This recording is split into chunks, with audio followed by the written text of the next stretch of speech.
You're listening to Catalyst Talks, conversations with change agents, outliers, superheroes, and truly conscious leaders modeling what it is to be an unstoppable force for good and truth in this world. What lit these catalysts on fire to do their work, and what nuggets of wisdom can they share with a world literally on fire?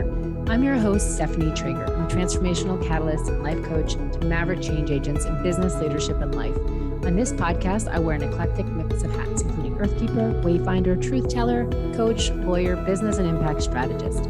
My intention is holding space for higher purpose, peak wellness, soul mastery, and deeper impact so we can live in harmony with ourselves, each other, and nature. Please subscribe to the podcast wherever you listen. If you love it, please share and spread the word. We're on YouTube and all the podcast platforms. See the show notes on catalysttalks.com for links, and enjoy this episode.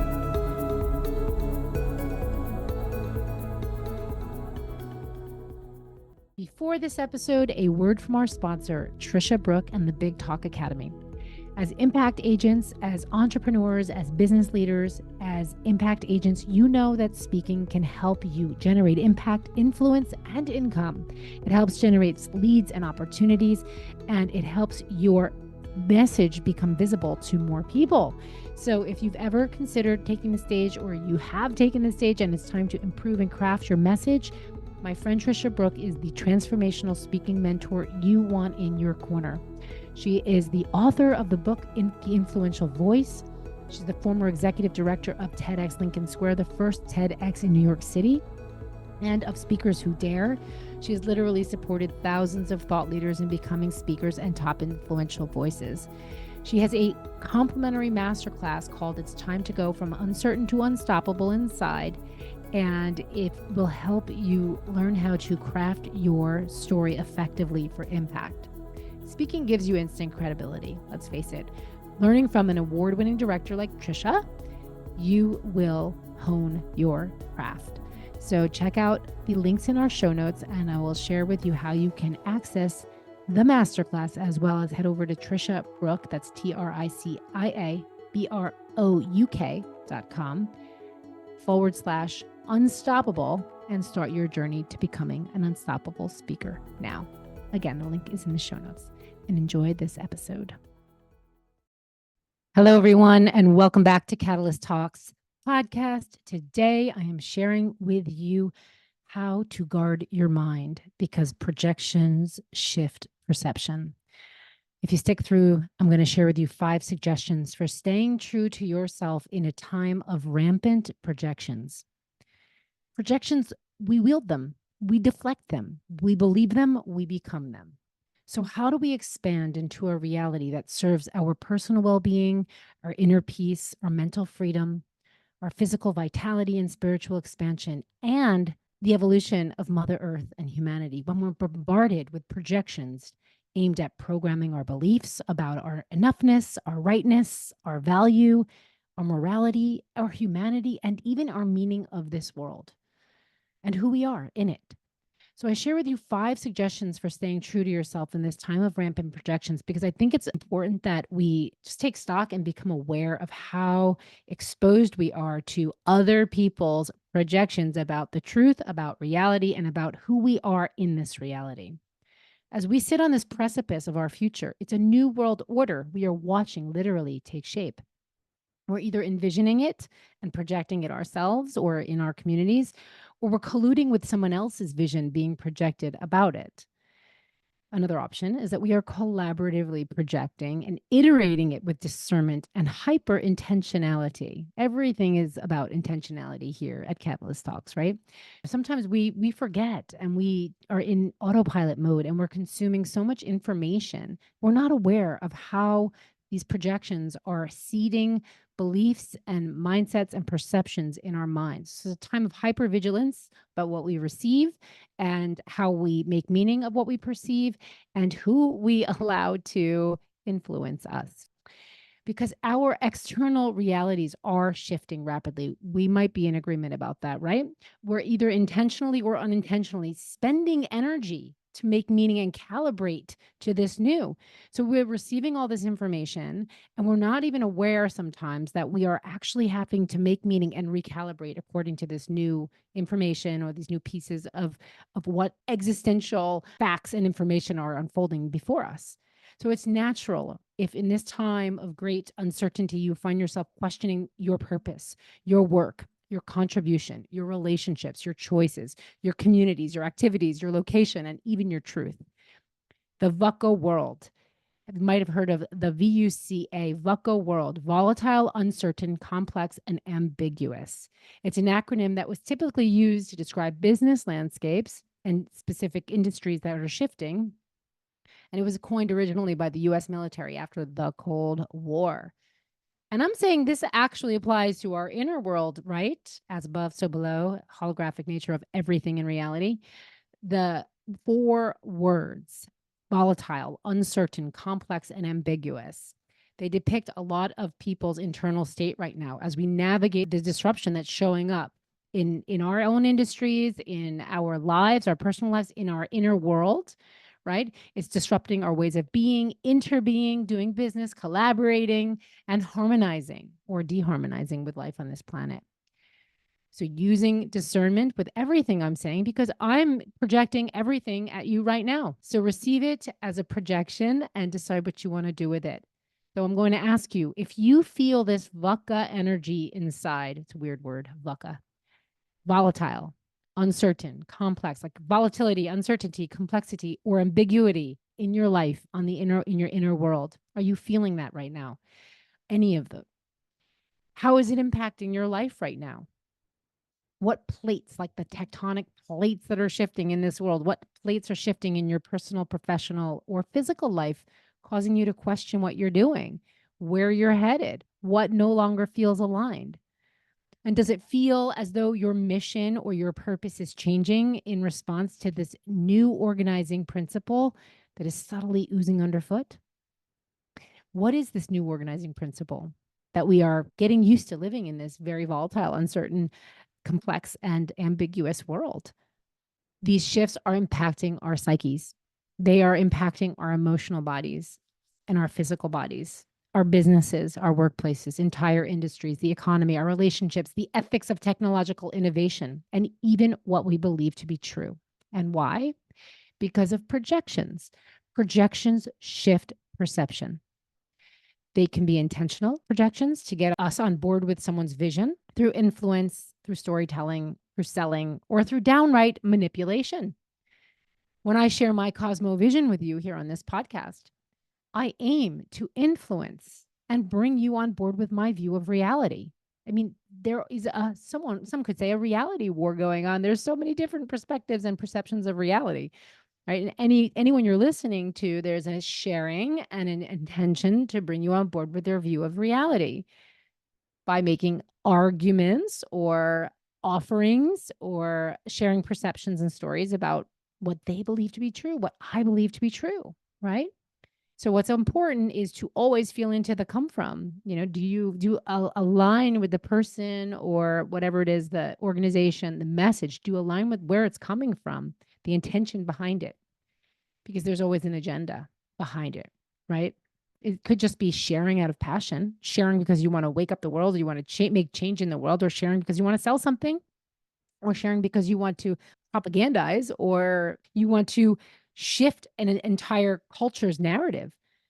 So many facts in what I'm saying right now, for me, they're facts. They are my projections. Projections can be subconscious.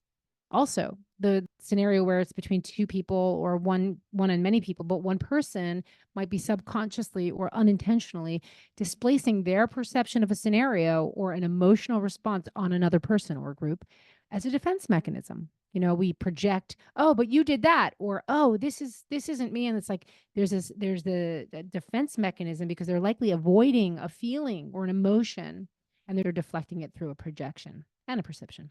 I have an article on Substack that is really about this. And so I'm sharing with you from that article. We'll post it in the show notes. So what is your truth? What is your truth? When we know our truth, and sometimes our truth is available to be challenged and to be shifted. So from the media, the ecosystems we hang out in, to the zeitgeist of our time, our reality and the meaning we give to it is consistently crafted through projections. One person born and bred in New York City, lived their whole life going there, and now is scared to go there. It's going to be jumped by a migrant. Not my words, his words. That's simply not my experience. I go to New York. I don't see that. I don't see danger, right? It's a projection that either he's received through some information he's taken on and it blended in with his fears and his beliefs about the reality, and that's how he's perceiving it. I don't receive those. I might see that all over the place, other people saying things like that. I don't see it. It's not my experience. It doesn't mean anyone else is wrong. Our perception of reality is our perception of reality. If someone else perceives something different, they're right because that's their perception. So the projections that they receive might, that it's supporting their view of reality. So it's really important when we think about projections, the best way to disarm the projection from actually impacting us is to acknowledge that there's no right or wrong. And once you can't have the right or wrong, there's this duality and there's also a tension. So this all, when you're observing perceptions and other people's perceptions and the projections coming from them, the less you're making others wrong for having that projection or for sharing that projection based on their perception, the less you're making them wrong, the more clean and in harmony you are to deflect that which you do not choose to receive as a projection.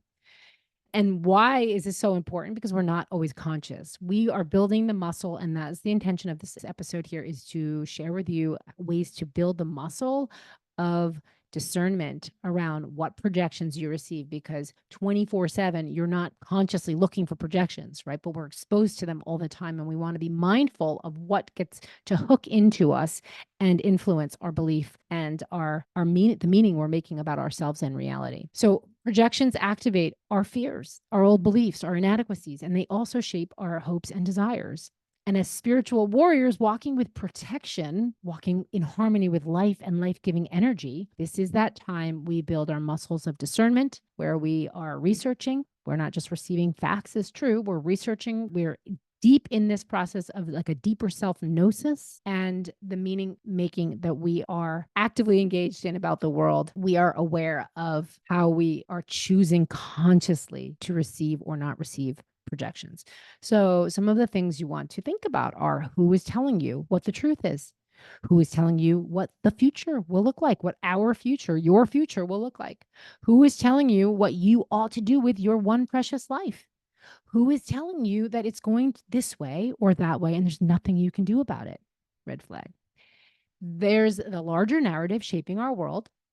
There's family, there's community and social influence also shaping our world. And there's the projections, like what I call projection marketing, through influencers in your professional or social ecosystems. So how do you discern these projections from the larger narrative, from your more local community, and from the social influencers that you're exposing yourself to all the time?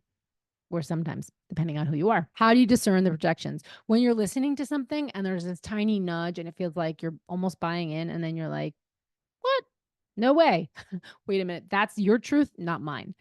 So here are 5 examples. I want to share 5 examples of like what you can watch for in projections.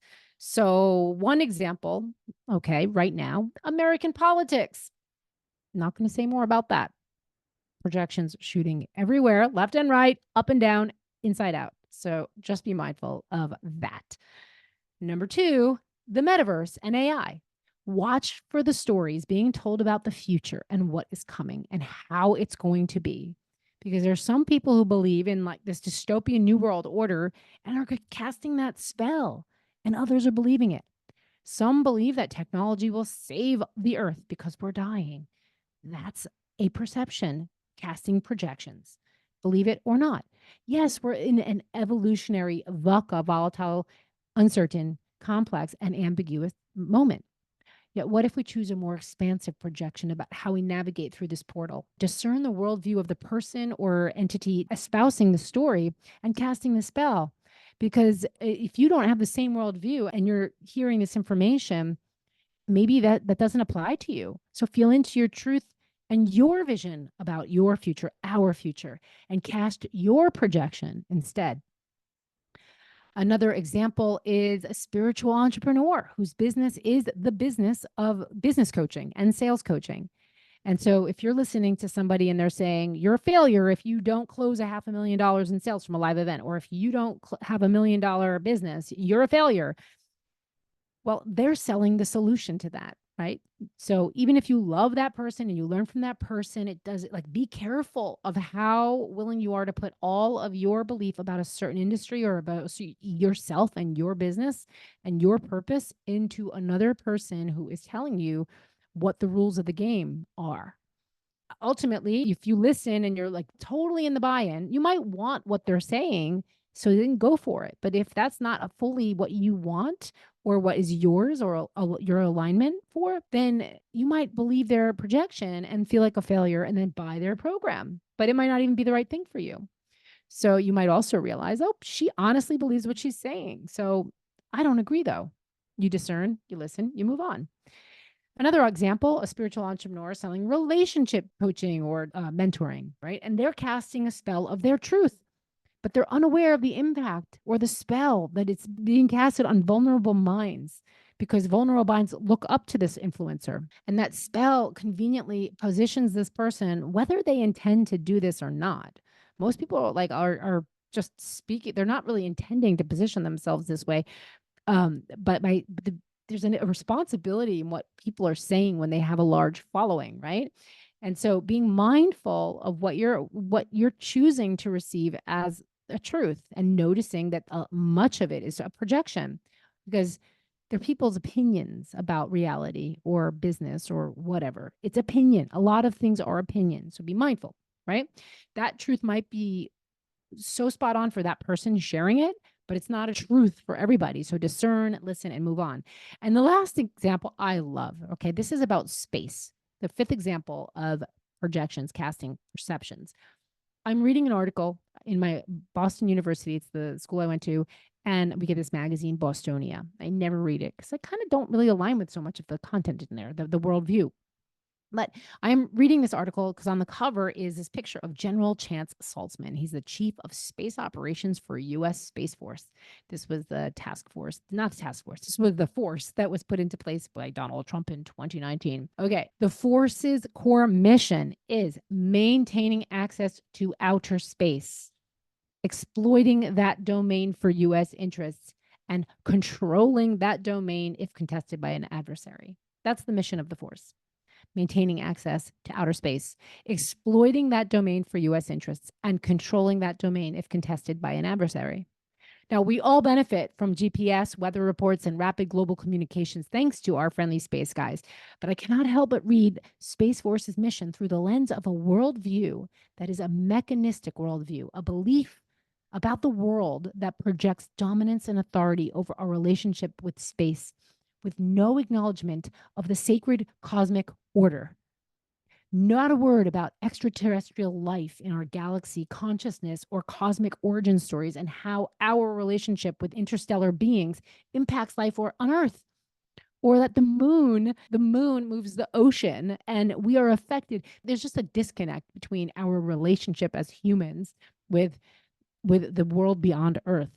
But it is now being positioned and being talked about and being espoused and projected as a new territory, a domain to colonize, to create ownership and dominance over, and to literally, the words are exploit. So if you've had an experience with a sacred connection with the universe beyond Earth, then you might be on the same page as me here. But if you have not experienced the sacred connection or taken time to contemplate the universe beyond Earth, you might conveniently believe the projections served by the dominant narrative of the ruling body. So that is why it's important. And I'm sharing 5 suggestions for navigating projections in this world, in your life, in your personal life, in a larger collective mind right now. And here are those 5 suggestions. Number 1, and you notice I'm saying suggestions because I'm not projecting that there are 5 ways you can do this or 5 steps to blah, blah, blah. It is 5 suggestions I'm offering of many. And one of them is to keep a sovereign mind. And if you're not sure what I mean by a sovereign mind, it's a good place to start is to determine how much of your life, how much of your choices, your destiny, how much of your choices are driven by other people's idea of the right path or a program, the programmed way we're supposed to be, or the system, or the family's pressure, or dynamics that you buy into where you feel constrained, inauthentic, or you're not living true to your deepest wishes or desires. You are allowed to decide for yourself. Ultimately, everyone around you benefits by you being true to yourself, by us being true to who we really are, even if it might make some riffles or ruffles in the quilt, at first. But that's this piece around transformation. We hold off and we don't want to step into the shift because it might ruffle feathers at first. In the end, on the other side, everyone benefits when we are true to who we really are, because that's why we came here to Earth, to be true to who we are and contribute that brilliance to the world. So, the first suggestion is to keep a sovereign mind, cultivate a sovereign mind. And the second one is know thyself deeper. When you know thyself deeper, it will automatically help you cultivate a sovereign mind. Knowing yourself deeper, the more self aware and connected you are to your inner being, to your over self, your soul, the more willing you are to see yourself, your true self, the more easily you discern if something is true or not true for you. So keep a sovereign mind, know thyself. The third one is exercise discernment, building this muscle of discernment. Am I being influenced? It's okay if we are sometimes. Yes, and I want that. I'm all in. I believe you. Wasn't sure before, but I do. That's plausible for me. I was looking for an answer to that. That's it. Thank you. All right. It's not bad to be influenced. It's just being aware, am I being influenced? Is there emotional manipulation here aimed at my vulnerability? Sales, marketing these days, it's getting overwhelming. We many of us have to market. It's part of being in business for yourself, right? Marketing. Yes, we're all marketing. Everyone is marketing, even people who are selling benefits to humanity and benefits for our environment, right? And we're all marketing ourselves and our mission, our message right now. So how do we do it? What's the come from? What is the come from? And you'll know if it's pure, right? You know if it's pure. So, what is the agenda behind this projection? Is this based on one person's worldview or one worldview? And is it my worldview? And can I challenge assumptions here? So there's a lot more to exercising discernment. It is a muscle. And so feeling into the nuances of judgment versus discernment and practicing more and more discernment. Taking stock of where you exert projections. This is the fourth one. When you're vigilant in observing yourself and where you're projecting your ideas, beliefs, or emotions onto others through your marketing, through your messaging, through your relationship drama, should we say, or your relationship negotiations, through your belief about reality. What is the motivation? Just staying connected to the motivation, and what is your come from when you're sharing your ideas, your beliefs, or emotions. Being really clean about that. When you're clean about that, you can actually see where others are not clean and more let's say more precisely. So observe, observe, observe. Say in the observer. This is that practice that with refinement allows you to catch yourself casting projections. And when you master this, we master catching the projections of others. And that is where we can rely on our buffer. Like we can rely on our filter when we're not fully 100% conscious of it, so we want to build it consciously so that we can rest and not have to spend so much energy like filtering all the time. We can trust that our filters are fortified with the right algorithms. So have a person be a sounding board. Number 5, have a person be a sounding board. Someone you're willing to be called out on about your own projections about reality. A friend, a family member, a mentor, a business colleague, a coach, therapist, someone that is willing to point out to you when your projections about reality are not serving you, or projections about your life are not serving you. And that person can also be someone who holds space for you as you find your truth, as you navigate this bucka, volatile, uncertain, complex, and ambiguous world. And that person does not have judgment, even if they don't share the same worldview. Now, it's nice to have somebody who shares the same worldview because you can like really hash out some of the things that were being thrown right now. But you want to be with somebody, even if they don't share the same worldview, that they can hold that space without judgment and honor you and your worldview. So we do live in interesting times right now. I'm going to share those 5 suggestions one more time. It's keep a sovereign mind, know thyself deeper, exercise discernment, and take stock of where you're exerting projections. And lastly, have a sounding board. Have a person be a sounding board in your life right now. We are in interesting times. And I'm going to share another projection, my projection. There is so much more happening in the invisible. As I project that towards you, take it or leave it. But definitely, here's a takeaway that I want to share, that in these times of tectonic shifts, remember to connect to earth energies, connect to the cosmos, connect to something bigger than yourself, connect to what is true for you. Trees are real. You go connect with a tree when everything is confusing, connect to the things that are real, connect to the love in your life, humans, animals, nature, plants, stones, water, and then apply the deepest of ethics in your own innovations. We know, depending on whatever industry you're working on, if you're a leader, apply the deepest of ethics in innovation, because innovation is also a projection. It's saying, here, I found a solution. I found this thing and it's going to change everything, so it's a projection as well. Deepest ethics in innovation, assess the unintended consequences of your words, of your text messages, of your come from, of your inventions, of your ideas, and of your solutions, and feel into the possibility that we are spiritual beings and not the only ones in the universe. I'd be so curious to hear what you think about this topic. I really want to hear from you. So please comment and share your thoughts. This is on YouTube. It's on all the podcast platforms. There's also an article, which is a tangible takeaway from this. And it is in Substack, and we're going to share that in the show notes. And if you are somebody who right now really wants support around what you're navigating in your life, please reach out to me, and we can set up a discovery call, a consultation, to see if I might have something, an offering that can support you right now. And if you just want to have one coaching session, one strategy session, or sounding board session, you can find a link to that as well on my website, stephanietrager.com. It's on the homepage.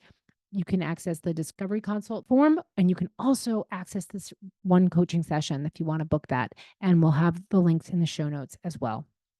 So in this time, my friends, navigate these projections that are being thrown rampantly in our world with great discernment, with a sovereign mind, with deep inner gnosis of who you are, and with a great awareness and observation of your own projections, and have a person in your corner to guide you, to be partner with you in these times. Sending you so much love. I really would love to hear how this lands for you. Be part of the conversation and share this with someone who might need to hear it right now. Thank you for being here. I hope you enjoyed this episode.